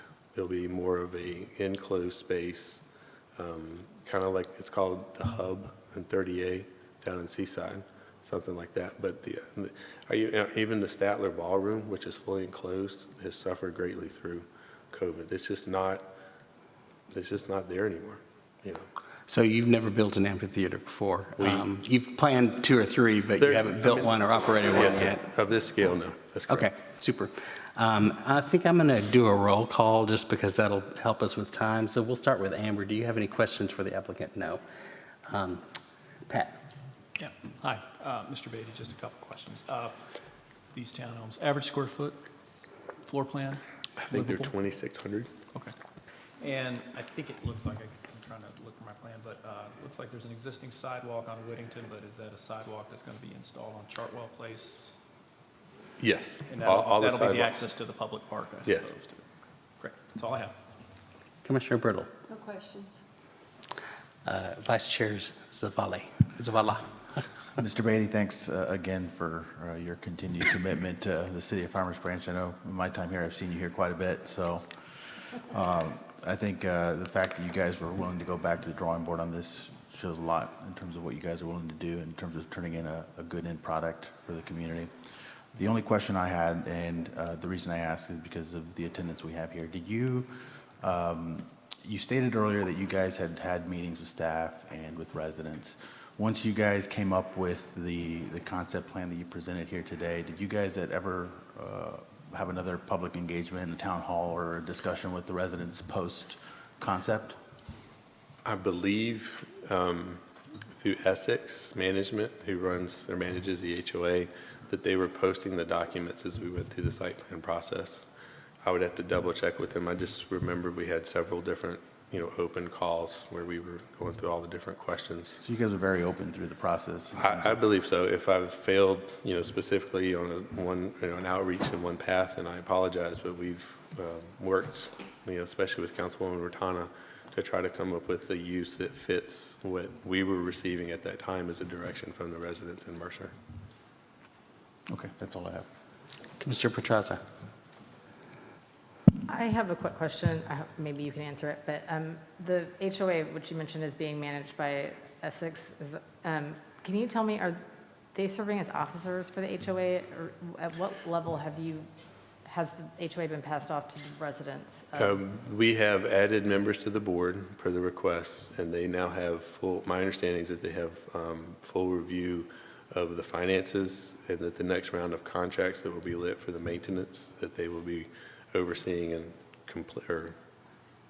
awarding those contracts.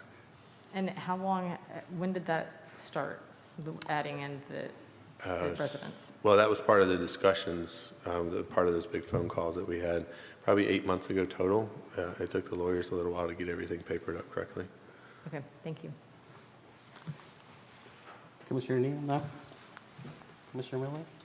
Sure, just a quick question. Then just since we're looking at PD 99, I just had a question about one thing. It mentions there's solar panels, and it has a regulation about it has to be away from the street. And so when I asked the question in the study session, I think it was mentioned maybe that was a developer preference. And I was going to ask you, is that in here because that's from the developer side, that's your preference?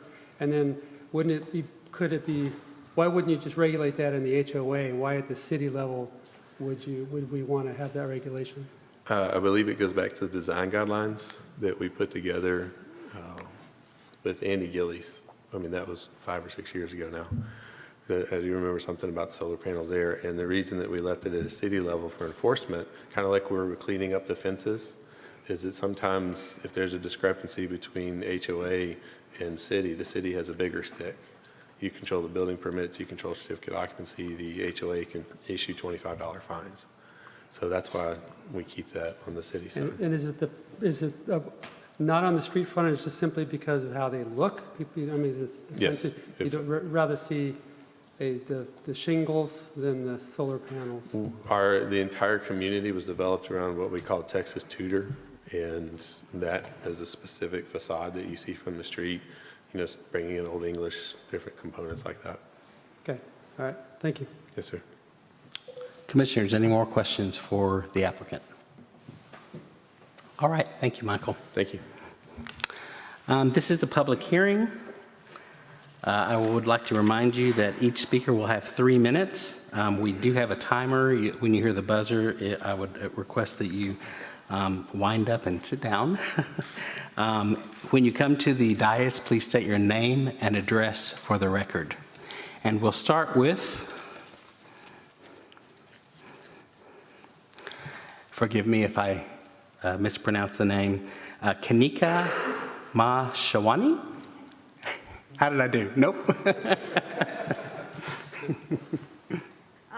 Am I allowed to take my mask off or what? Yes, of course. All right. Hi, my name is Kanika Maheshwari. I live at 12965 Avery Lane, and I moved into the property in November 2021. Now, this property is across Wellington, which is the Kensington, which has single homes and townhomes.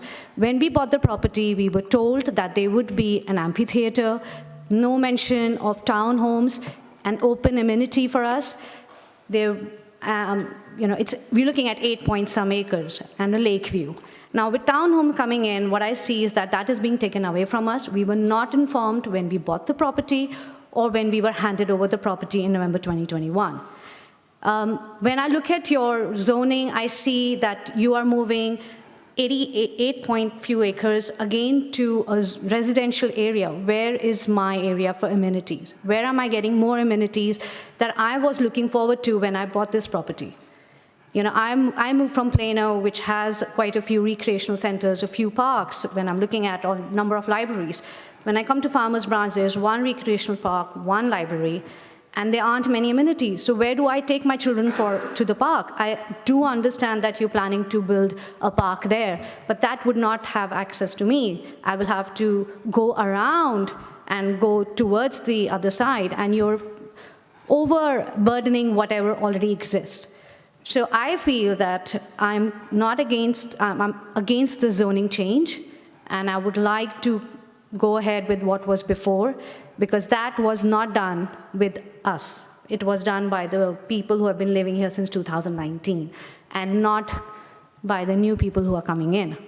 So, and we were not part of any of these information. We figured it out when we saw the zoning boards and we inquired further, and that's how we got to know. There was no information about this also on their website, of the Mercer website. There was one amphitheater that had to come some other location, but nothing like that. So I feel like I'm being cheated out of what I have been promised by the builders. So I'm against this zoning because I would like more open space and not more homes burdening our schools, library, and parks. Thank you, and have a nice week. Thank you. Serini Rapakula.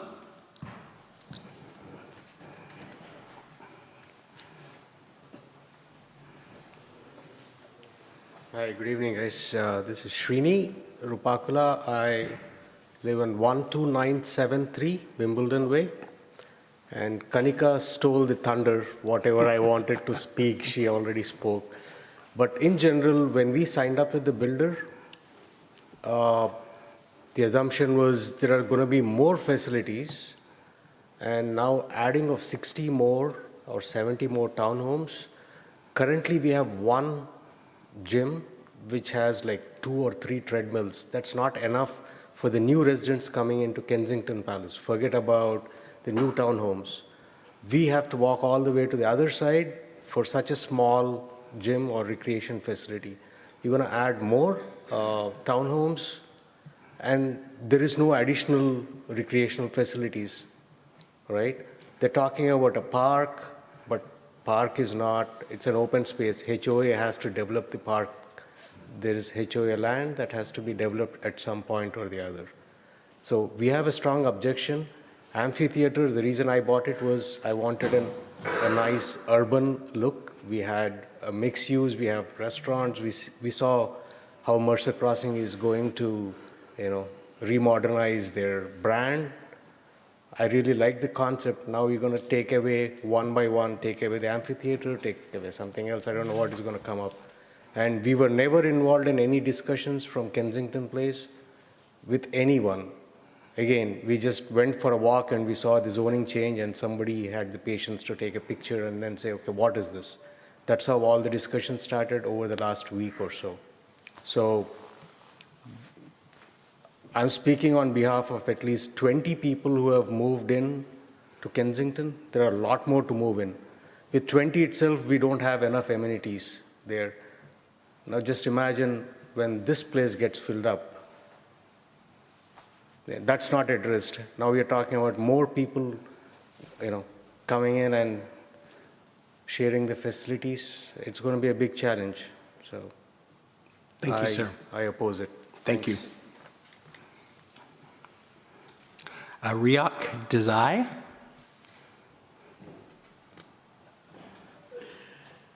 You totally butchered that one.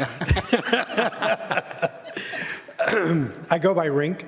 Rink. So Rink Desai, 1753 Hanover Court, Farmers Branch 75234. First of all, thank you all for having us here. The reason I'm here today is I believe we should table this item until we have further conversations. I actually put my name towards the very end because I wanted you to hear from some of our newer residents. When we went to City Council and we spoke about, changing it from amphitheater to townhomes, during the City Council meeting, we were specifically asked, hey, before you come back to Planning and Zoning and to City Council, make sure you meet with the residents. Let them know what the plan was, let them know what the changes were and why the changes were made. And the second piece of it was, I believe Michael Beatty at the time had told us, the new townhomes would not impact our availability of taking over the board. Now, what's happened is they made an amendment to the board where it says that they will give us access to the board, but we're unable to make any changes to any of the contracts. Of course, from a city council and from a city perspective, you guys don't care, but from a resident perspective, the issues that we were facing is that they were not getting the best pricing for us, and we were spending way too much money in terms of what it was costing us to stay there. So in order to reduce the overall cost for the HOA, we were going to go and get new contracts signed and start working to find better rates. One of the other items that he had mentioned is the 2 board members that they added onto the board. They did not get full access. As a matter of fact, they were pushed back many, many times when they requested access, and to a point where they just said, okay, look, one of the individuals actually said, yes, you're on the board of directors, but you're not technically a director, you're a resident. Didn't make sense, as you can probably understand, right? You're on the board of directors, you're a director. And so they didn't provide the information they wanted, so they ended up dropping. Essex never even informed us that the 2 board members had dropped off. I know them personally, so they reached out to me. But my point in telling you this is there were things that the city council had requested that the developer do prior to coming to planning and zoning. For that reason, I would request that you table this for now, have the developer go back, speak with the residents, make the adjusted amendments that they need to, so we don't waste the time of the city council members, and we get the support that we need in order to move forward. I'm just going to check and make sure I don't have any other items I forgot. No. Thank you. Thank you, Rink. Prakasa Kumisra? Ah, super. All right. Thank you, sir. Jeremy Brewer.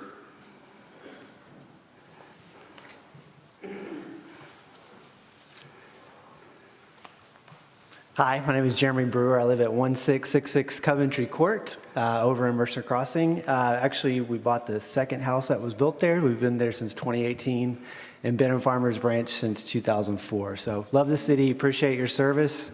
Thank you for listening to us tonight.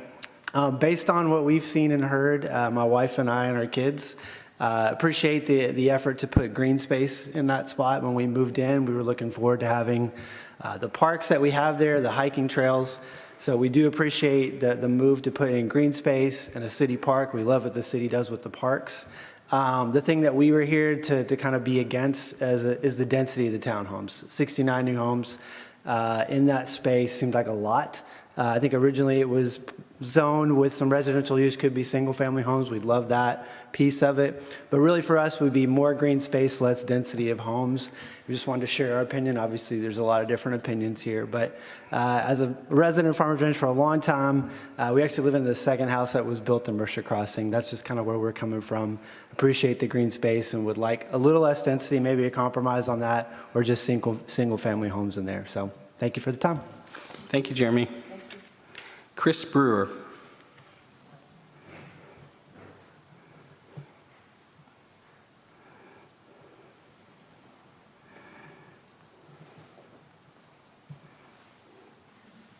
Good evening. Chris Brewer, 1771 Prescott Place. Live over in Mercer Crossing. Very similar. Do appreciate the effort for the green space and the parks. However, what we pushed back heavily on when we originally approved this development was more single-family homes, less townhomes, more larger lots. And every time they come back, they're looking for more and more high density, and that's what you're seeing. So as far as the overall plan and the idea of the parks and the green space, not necessarily opposed to that, more opposed to moving to a single-family attached segment is what I would say. So my preference would be to vote against this just for that one particular piece. So thank you. Thank you, Chris. All right, commissioners, any further discussion? Seeing none, I will entertain a motion.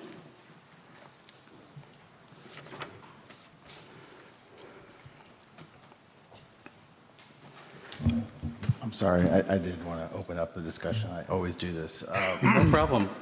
So I just, I think this came up whenever we were looking at some of the zoning changes from a few years back, and it seems like there's misinformation that's been handing out to the prospective residents. I believe same story was told prior to, and I'm not sure what can be done from a city perspective, but from a developer perspective, I don't know if there's anything there that can be encouraged to the home builders to make sure that the right information is conveyed.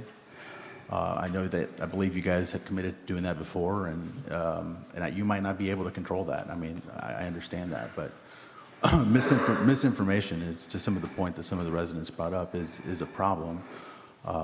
But again, there's also due diligence in part to the people that are buying the homes that's also required. So I'm just asking and just bringing it up here in terms of, is there anything else that Centurion American can do to try to make sure that the right information is being pushed out there in terms of marketing?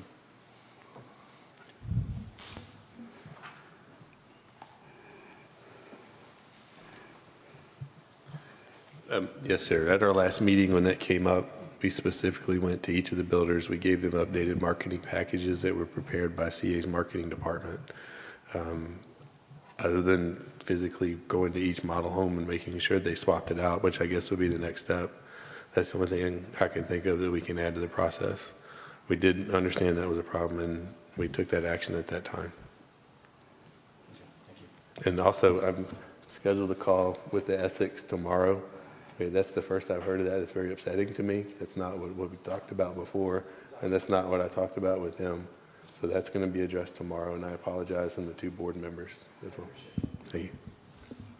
Thank you, Mr. Brady. And then, I'm sorry, Commissioner Moore, one question. The density requirement, this zoning is not tying us down to a quantity of units, right? It's just simply affording the opportunity to build single-family attached, correct? I just want to make sure that's... I would let Kevin answer that because there's Well, some things that are the other changes in the ordinance kind of. provide for 69 additional detached or attached units to be constructed. The concept plan that is being proposed to be added to the ordinance also provides for the 69 units. So I think to the extent, it doesn't say they have to build the 69 units, but as proposed, this ordinance would authorize the construction of the 69 units. So that wouldn't actually be allowed through the SUP review whenever they come up here with the required, just simply because... Well, there wouldn't be an SUP review. I mean, site plan, I'm sorry. Well, no, site plan would have to be consistent with the zoning, allowed zoning and concept. So generally, yes, they would be allowed to, and I don't think you could prohibit anything less than the 69 as long as they met all of the other development standards and design standards that are in the ordinance. Not too much unlike approving a plat. Basically, once you get past the zoning stage, the detailed site plan would have to be consistent with everything that's in the zoning, and as long as it's consistent with that, inclusive of the number of units that are authorized, you'd be needing to approve it based on that. I just wanted a confirmation that today here we are actually approving 69 units, and it does sound like we are approving 69 units. You're authorizing up to 69 units, yes. And it would be up to the developer if they elected to build less than 69 units. That would be correct. Okay, thank you. All right. Yes, Commissioner Brittle. I do have a question. So on the comment that the number of facilities for working out and for community whatever that the residents don't feel that there may be enough, has that been addressed at all? And is there anything on the board in a planning situation that is addressed at all? Because Kensington Place, which is where most of these residents are from, is not in PD Not in 99. PD. Yes. It's in a different plan development. That's actually in PD 88, right? Or is it PD 100? PD 100. They're in PD 100. So it's almost like asking for amenities in a different PD. In a different area. Okay, I understand that. Yeah. And this overall map does a good job of showing that amenity center. That amenity center was part of the PD 99, one of the requirements for PD 99 residents. The Kensington PD, which is, you can't see it on this aerial because it's across the street, that neighborhood has its own pocket park and neighborhood amenities. I'm talking community facilities. It has some open spaces, but I don't think it has a... I'm talking about community facilities. No, for Kensington? Yes. I don't believe so there is any. So are there community facilities in the townhomes that are being built now? Is there a space for that, for those residents that would live in those? What is she talking about? The amenity center in Kensington matches the amenity center in Windermere. It's identical. It just has not been, the construction is not complete yet. What about these units we're speaking of? Those 69 here were part of PD 99, so they would have access to the main amenity center to their south. So that adds a load to the one that's already planned. It adds a load to the main amenity center, they not to the Kensington amenity center. That's a separate amenity center for that area, just like Windermere has And the you same. and you feel that's adequate, the one that's not Yes, ma'am. completed? Yes, well, I mean, it's the same, we have ratios and pool sizes that we use for the number of houses. And this neighborhood will have 3 total now. The 2 smaller amenity centers in Windermere and Kensington, plus the main amenity center that you see here. And we're hopeful with the city park dedication and completing that loop that it all kind of ties in together around the big lake. All right. Okay, I have a procedural matter. I need to close the public hearing, so the public hearing is now closed. I'm sorry, if you guys wanted to speak, you should have filled out a speaker comment. You've been here an hour, and I asked for that, so we're going to move on. Commissioners, I'll entertain a motion.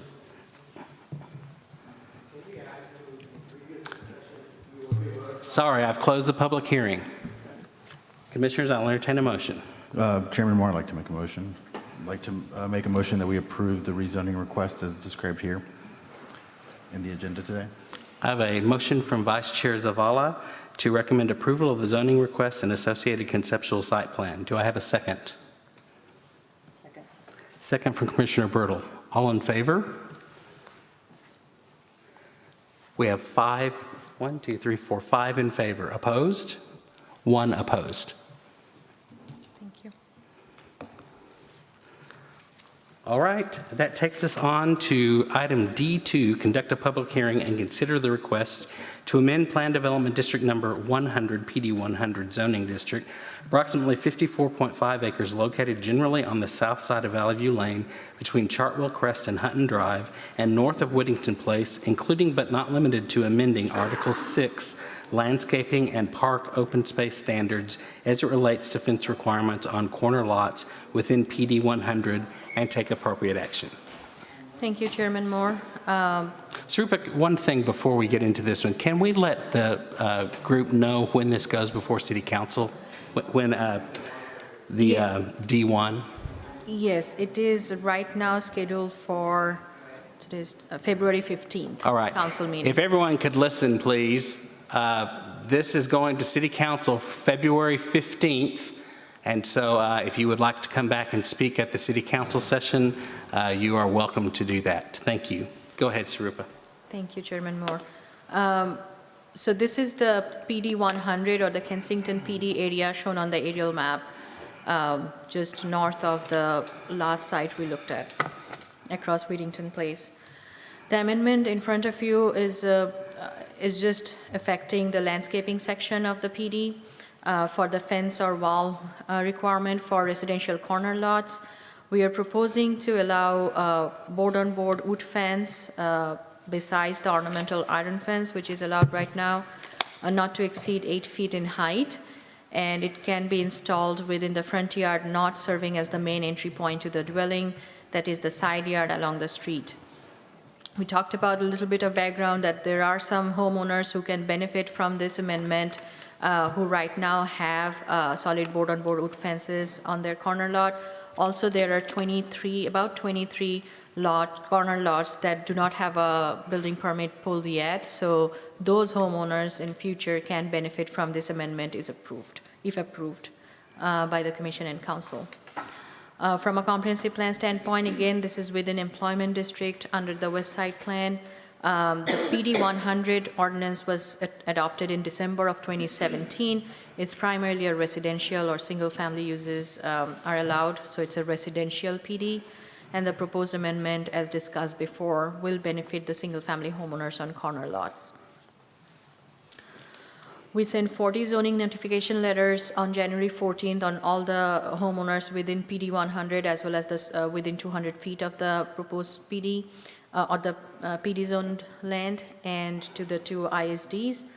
So far, we have not received any written correspondence regarding this particular zoning amendment.